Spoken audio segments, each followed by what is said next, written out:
Shalom, selamat siang Bapak Ibu Saudara yang terkasih. Kembali lagi kita pada hari ini akan bersama-sama merenungkan firman Tuhan dalam Sapa Jemaat.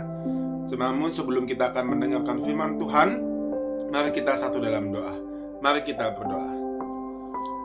Allah Bapa yang bertata dalam kerajaan surga, kami mengucap syukur Tuhan di pada hari ini kami dapat kembali beraktivitas, itu semua karena kasih karunia Tuhan. Dan pada hari ini juga Tuhan, kami rindu untuk disapa oleh kebenaran firman Tuhan. Melalui sapaan jemaat pada hari ini, kiranya kami mendapatkan sukacita yang berasal dari Tuhan. Dan di dalam kami memulai kehidupan kami pada hari ini. Bersabdalah Tuhan, kami siap untuk mendengarkan firman-Mu. Amin. Baik, Bapak Ibu Saudara yang terkasih, mari kita buka Alkitab kita dari Wahyu pasal 2 ayatnya yang ke-10b. Demikian firman Tuhan. Hendaklah engkau setia sampai mati, dan aku akan mengaruniakan kepadamu mahkota kehidupan. Demikian pembacaan Alkitab kita pada pagi siang hari ini. Bapak Ibu Saudara, kita akan kembali melanjutkan tentang kesetiaan. Kesetiaan yang kita akan bersama-sama renungkan pada hari ini adalah kesetiaan yang belajar hidup dalam hari ke hari.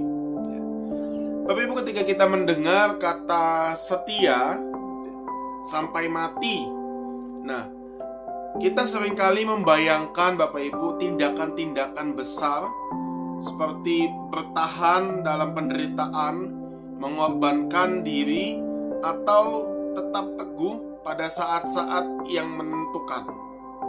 Namun Bapak Ibu, hal ini justru mengajak kita melihat kesetiaan dari sudut pandang yang berbeda. Bahwa kesetiaan Bapak Ibu bukan pertama-tama tentang momen yang spektakuler, melainkan tentang keberanian kita untuk terus berjalan bersama dengan Allah dalam keseharian kita.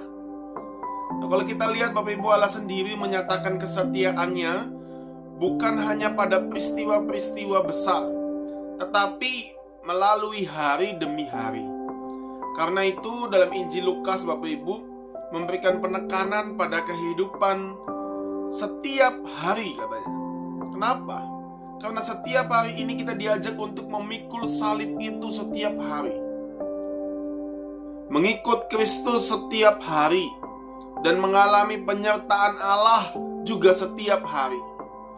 Maka kesetiaan orang percaya lahir sebagai jawaban atas kesetiaan Allah yang terus menyertai sejarah hidup manusia.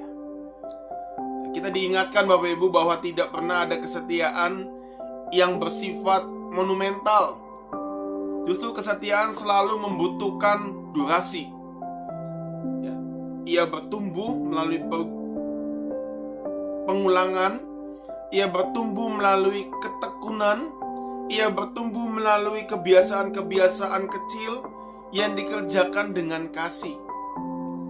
Oleh karena itu, iman justru tidak diukur terutama dari seberapa luar biasanya pengalaman rohani seseorang.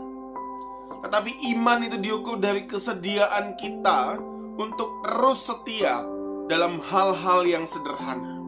Seperti berdoa, kita mau mengampuni, kita mau bekerja dengan jujur, mengasihi keluarga, dan tetap berharap ketika masih belum terlihat. Dan lebih dalam lagi Bapak Ibu, justru menjelaskan bahwa kesetiaan manusia hanya mungkin karena lebih dahulu adalah kesetiaan Allah. Allah yang kekal Bapak Ibu lebih dahulu memilih memasuki waktu melalui Yesus Kristus. Ia tidak berdiri jauh dari kehidupan manusia, tetapi ia hadir dalam sejarah, merasakan penderitaan kita, bahkan menebus kematian dengan kematiannya. Karena itulah Bapak Ibu, panggilan untuk setia sampai mati bukanlah tuntutan yang terus dipikul sendirian, melainkan respon terhadap Allah yang terlebih dahulu setia kepada kita. Maka Bapak Ibu, ketika kita merasa lelah, ketika kita sedang mengalami kegagalan, atau kita sudah tidak sanggup lagi, kita tidak memulai dari kesetiaan kita sendiri. Kita kembali mengingat Bapak Ibu bahwa kesetiaan itu adalah bersama-sama dengan Allah. Disitulah lahir sebuah pengharapan. Bukan karena kita kuat justru, melainkan karena Allah tidak pernah berhenti menyertai umatnya. Amin. Tuhan memberkati kita. Mari kita berdoa. Tuhan yang setia, ajarlah kami untuk mencari iman yang hanya tampak besar di mata manusia, tidak mencari iman itu. Bentuklah kami menjadi pribadi yang setia dalam hal-hal kecil dari hari ke hari. Ketika kami lemah ya Tuhan, ingatkan kami bahwa kesetiaan-Mu selalu lebih dahulu daripada kesetiaan kami. Maka tolonglah kami untuk terus berjalan bersama-Mu ya Tuhan, sampai hidup kami menjadi cermin kasih dan kesetiaan-Mu bagi sesama. Amin. Demikian Bapak Ibu, renungan kita pada siang hari ini. Kiranya Tuhan memberkati kita sekalian.